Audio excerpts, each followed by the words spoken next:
नमस्कार, TV 6 news network में आपका स्वागत है। आपके साथ मैं हूं सोनाली राय। आज मोदी सरकार के दूसरे कार्यकाल का आखिरी बजट वित्त मंत्री निर्मला सीतारमण ने पेश कर दिया है। वित्त मंत्री निर्मला सीतारमण अपने कार्यकाल का छठा बजट पेश कर रही हैं। यह अंतरिम बजट है, लेकिन आम आदमी को इस बजट से भी सरकार की ओर से बड़े ऐलान की उम्मीद है। वित्त मंत्री ने अपने भाषण में कहा कि हमने अंतरिम बजट की परंपरा को जारी रखा है। दरअसल अंतरिम बजट में कोई भी लोक लुभावन घोषणाएं नहीं की जाती हैं। इसकी वजह से सरकार ने किसी तरह की घोषणाएं नहीं की हैं। वित्त मंत्री ने डायरेक्ट और इनडायरेक्ट टैक्स में कोई बदलाव नहीं किया है।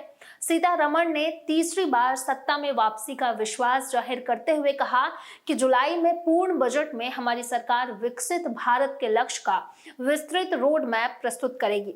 अंतरिम बजट 2024 में किसानों, महिलाओं, युवाओं और गरीबों का ध्यान में रखकर फैसले किए गए हैं। वित्त मंत्री ने कहा कि गरीब का कल्याण देश का कल्याण है। हम इस मंत्र के साथ काम कर रहे हैं। चलिए आपको बताते हैं कि बजट की बड़ी बातें क्या हैं।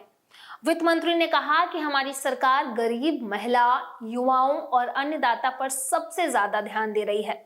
पिछले 10 वर्षों में सबका साथ के साथ उद्देश्य के साथ हमने 25 करोड़ लोगों को विविध तरह की गरीबी से बाहर निकाला है। निर्मला सीतारमण ने किसी नए टैक्स या टैक्स स्लैब में बदलाव का ऐलान नहीं किया है। उन्होंने कहा कि आयात शुल्क सहित प्रत्यक्ष और अप्रत्यक्ष करों के लिए समान कर दरों को बनाए रखने का प्रस्ताव करती हूं। सरकार की ओर से न्यू टैक्स रिजीम के लिए टैक्स में छूट की सीमा को 7 लाख कर दिया गया था। इस बजट में इनकम टैक्स देने वालों को कोई राहत नहीं मिली है। निर्मला सीतारमण ने कहा कि अब तक 1 करोड़ लखपति दीदियां बन चुकी हैं। 9 करोड़ महिलाएं 83 लाख हेल्प ग्रुप्स से जुड़ी हुई हैं। लखपति दीदी का लक्ष्य बढ़ाकर 2 करोड़ से 3 करोड़ किया गया है। वित्त मंत्री ने किसानों के लिए भी कई बड़े ऐलान किए हैं। उन्होंने कहा कि डेयरी किसानों की मदद के लिए सरकार की ओर से योजनाएं लाई जाएंगी। पीएम संपदा योजना से 38 लाख किसानों को लाभ हुआ है।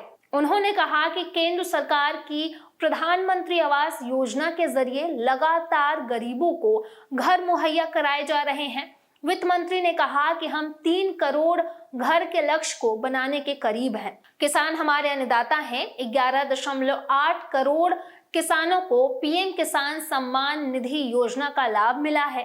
4 करोड़ से अधिक किसानों को फसल बीमा योजना का फायदा मिला है। डायरेक्ट बेनिफिट ट्रांसफर से केंद्र सरकार के 2.34 लाख करोड़ रुपए बचे हैं, जिसका सीधा मतलब है कि गलत जगह रुपए नहीं गए हैं।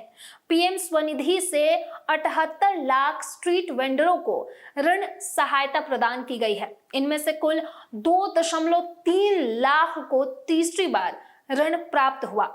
आगे की तमाम खबरों के लिए बने रहिए हमारे साथ, देखते रहिए टीवी 6 न्यूज नेटवर्क। अगर वीडियो अच्छी लगे तो लाइक करें, शेयर करें और चैनल को सब्सक्राइब करना ना भूलें।